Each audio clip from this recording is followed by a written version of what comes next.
My name is Lauren Massey. I live in Vernal, Utah. We have our new baby Alex, who's 3.5 weeks. I'll never forget what the doctor said, and the look on his face. He told me, "I've never seen this before, and we're either going to need to lifeline him or maybe send him by ambulance. We don't really know what's going on and what we're going to do yet." The x-ray came back and it did not look right. It wasn't something I recognized immediately what was going on, but knew enough to know that this was not a normal x-ray. It was a Sunday morning, and I come in to do our huddle and our sign out with the neonatologist had been on. He had received a call from Uinta Basin in Roosevelt, Utah, and had dispatched a team that had gone by helicopter over for the baby. It was a 34-week gestational age baby, so about 6-week premature.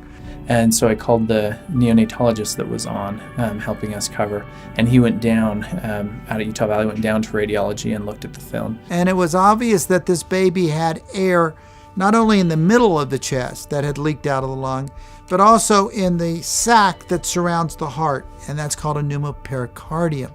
That actually can become a medical emergency, and babies can die from that.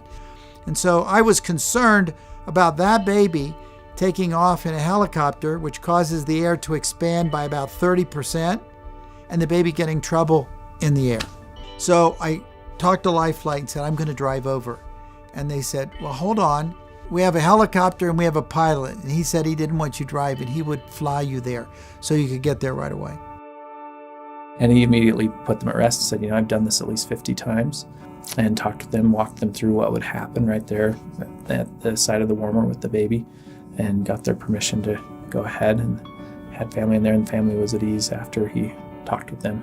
You could see Mom and Dad relax just a little bit, knowing that he was so good to walk them through everything that he was doing. He was very personable.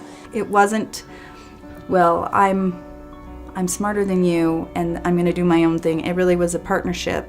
In order to have that specialized care, if you live on the Wasatch Front, you just drive up to the hospital and get that done. But if you live in Roosevelt with a newborn, then we're 2.5 hours from any tertiary care facilities. And so arranging that situation with Intermountain was extremely advantageous to us and to our patients.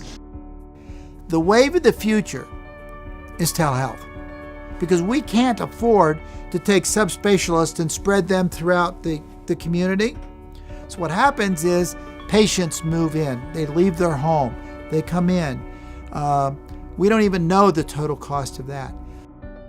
Currently, we have the largest neonatal telehealth program in the United States, so that we can be present at the bedside, right at the radiant warmer. They can see us, we can see the baby, we can talk, we become part of the resuscitation team. When we make a commitment like that, we want to be there and we want to support them. It's good to know that we've got someone that has our back and someone that's willing to work with us so well as they all do. And at that moment, I was so grateful for someone who cared that much about my son, not his grandson, but to take the time to come out to rural Roosevelt to help my son, to make sure that he had the best care possible.